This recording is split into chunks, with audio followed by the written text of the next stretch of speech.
Hello, Flat Earth researchers, debaters and debunkers.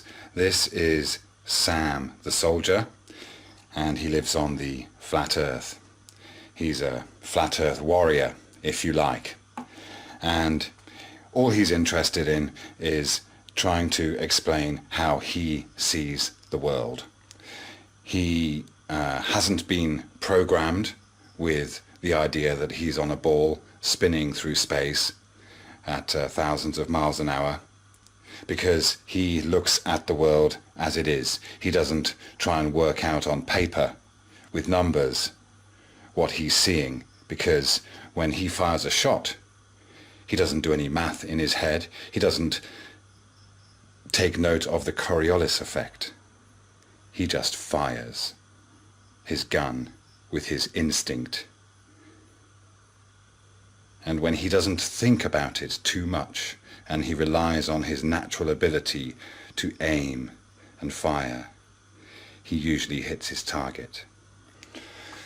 So here we have the car on the ground going away from Sam, and as it goes away from him, it will be below Sam's horizon. So let's just say, for the sake of argument, that Sam's horizon is somewhere around here. That's as far as he can see. So while the car is traveling away from him, it will appear below Sam's horizon. And as the car gets closer to Sam's horizon, it will still be on the surface, but the upper part of the car has now become part of the sky in Sam's vision. It has come above the horizon, but it's still on the surface.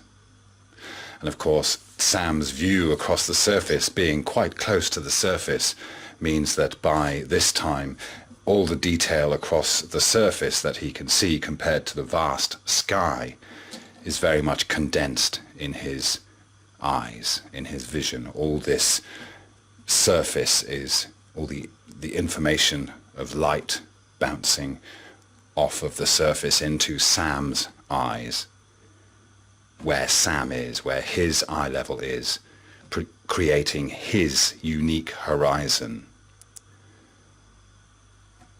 All of this becomes condensed. And so we have in Sam's vision a band of convergence. That is where the surface is apparently meeting the sky in his vision.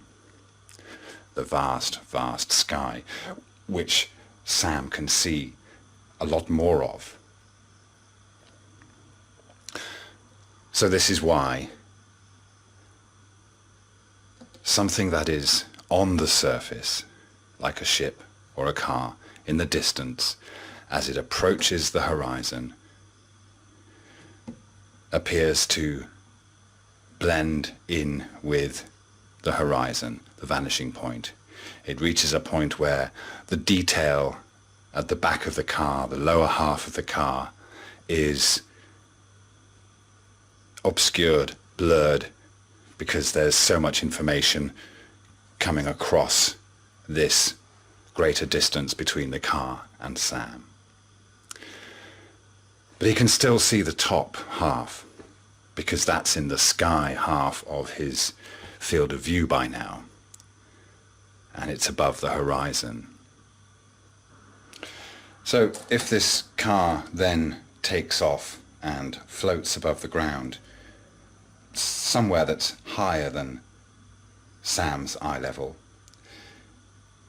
from Sam's perspective, this car, even though it is floating above the horizon, above the surface, will appear to be very low to the horizon, maybe touching the horizon. If it goes too far away, it has simply disappeared from view.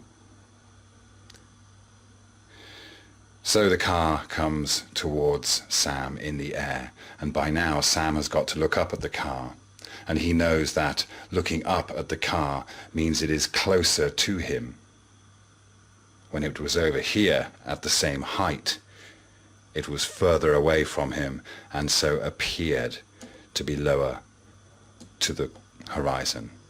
But as it came towards him, he has to look up further and further, so he knows it's closer. Perspective over the flat plane. So Sam doesn't see curvature from this effect. He knows that something coming towards him at a certain height will eventually become very high and close, and any movement of that object will be greater than it would appear if it was over here moving in the same fashion. He knows this. So here's Sam on the flat Earth, and here's the North Pole, or the central point on the surface which he sees the stars above him rotating, and will represent the stars with this lovely fan guard. So Sam's looking towards the north, yeah, and from our perspective the stars on their disk or dome or whatever you want to call it are turning clockwise. Everything's turning clockwise, yeah. And so for Sam, this clockwise motion, for him, the stars are coming in on his right and going out on his left. And he can only really see a small section. That's the extent of his perspective of the sky above him. So he sees as they rotate, and he's heading north, he sees all the stars coming in on the right and going out on the left. Then when he turns around and we have the stars going clockwise again, this time they're coming in from the left and going out on the right of Sam's field of view. So we have to also keep in mind that from Sam's perspective, the stars over here are very, very far away. And so any movement of them is going to seem very small compared to movement of stars closer to Sam. And he also remembers that the stars that are far away are closer to the horizon, and the stars that are closer to him are higher from the horizon in his field of view.